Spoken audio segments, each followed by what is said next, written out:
Chris the Nightmare Ariola, and you're watching Mission Boxing Today on YouTube. Heavyweight boxing fans, what's the deal? So July 18th, former IBF title holder Charles Martin will be back in action, taking on Justin Jawbreaker Jones. Now, Justin Jones is a guy that's undefeated, actually, 20-0 with 2 draws. Martin, after the Anthony Joshua loss, he took a while off, away from the sport. But he did come back in April, and he had a fight against Byron Poli, which he won. And that was his first fight in over, about a year. I think just a little over a year. But even leading up to the fight with Byron Poli, like 3 or 4 months leading up into the fight, Charles Martin, he was kept showing pictures of himself training down there at the Crunk Gym down there in the west side of Detroit, doing his thing, training, getting in shape, taking it serious. Because if you go on his Instagram account, a lot of fans were kind of wondering, like, man, is this dude ever going to box again? I know he was doing his rapping thing and doing other things, enjoying his life. You know what I mean? So it's good to see him as a boxing fan. Good to see him back, taking it serious. If you go to Gerald Washington's Instagram account, Washington actually has a fight coming up July 29th with Jarrell Big Baby Miller. It's going to be a good fight. 5 days ago, Gerald Washington posted a picture with Charles Martin at the Pullman's boxing gym, and they were getting some good work in there. So Charles Martin definitely taking it serious. He's, working with Gerald Washington, and I'm sure some other guys too.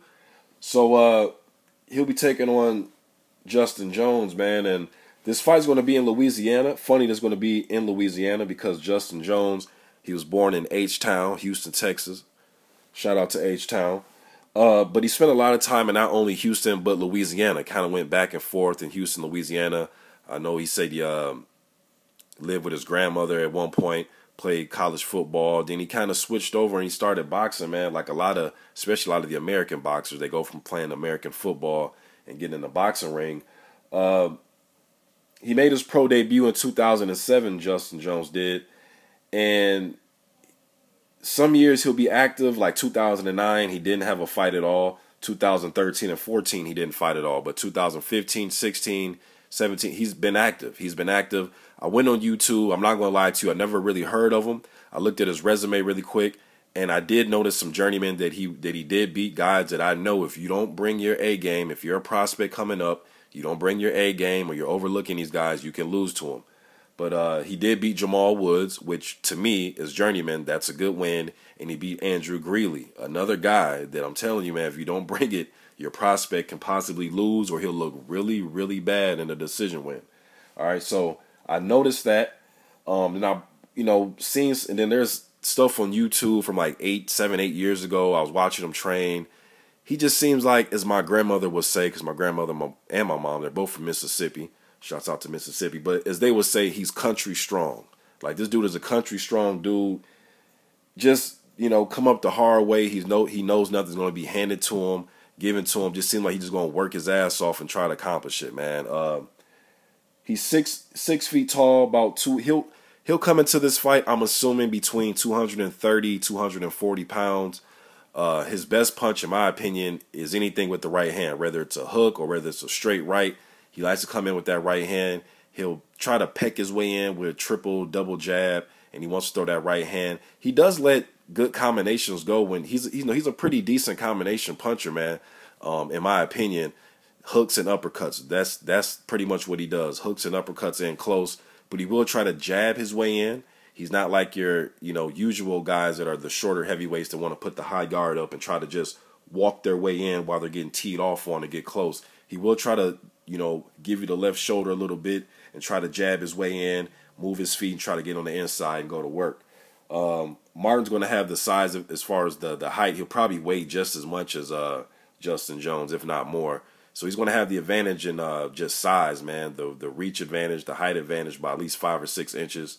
Charles Martin obviously has fought the better opposition, guys like Joey Dawejko and Glennie Hernandez when he was coming up. I thought Dawejko was probably his best performance. And then obviously the fight with Anthony Joshua and the fight with Tsar Glazkov. Glazkov, I wish that fight would have went longer.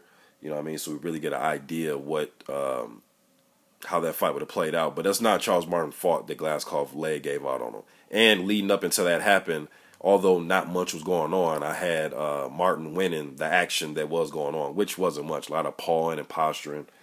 You know, so this, I mean, on paper, man, yeah, I'm going with Charles Martin. I think he should win the fight. But it's like these types of fights are very dangerous to most fans. Kind of a, well, it is an obscure opponent. But when you go look at the guy, man, Justin Jones, and do not get him mistaken, I kept seeing videos pop up with Mayweather Senior, Justin Jones guy, this affiliate with the Mayweathers. Not that dude. This dude's a heavyweight. All right, so it's not that Justin Jones. But again, man, these guys like this, they scare me. Not scare me, but they kind of, when I'm looking at these type of fights, it could be scary for a guy like Charles Martin because this dude has nothing to lose. This may be a make or break situation for him, man. And when a man is in that type of situation, I know, you know, what you do in the ring, your pedigree, your skills should win out. But sometimes I'm just saying, man, you may get yourself in a dog fight, and this dude, he doesn't know how to lose. He hasn't lost a fight. So it's not like he's some guy coming in on a 7-fight losing streak or none of that. You know what I mean? This guy wants it as bad as Charles Martin wants it. At least when I hear him talk and see the way he fights, man. You know, but I'm going to go with Charles Martin. You know, if I had to put money on it, I'll go with Charles Martin. But this should be very interesting to see how this plays out. I'm not sure if it's going to be televised. But if this fight does pop up on the internet, hopefully it does, man. I want to watch this fight, see how it goes. I think Martin's going to utilize that southpaw stance and use his jab and try to set up the left hand and try to, you know, let Justin Jones kind of walk his way into uppercuts and left hands. But if he can find a way to get on the inside of Martin and let some hands go and put his work in and bring that attitude and that strength and that just dogged attitude that I've seen him have when I've seen him train and just a few fights to hear on YouTube, this could be very interesting, man. But I'm going to go with Charles Martin to win the fight. But this is going to be interesting when it takes place, man, July 18th. You guys, let me know what you think in the comment section. If you haven't seen Justin Jawbreaker Jones, just look him up on YouTube. There's a few videos up, man. Let me know what you think in the comment section. I'm out.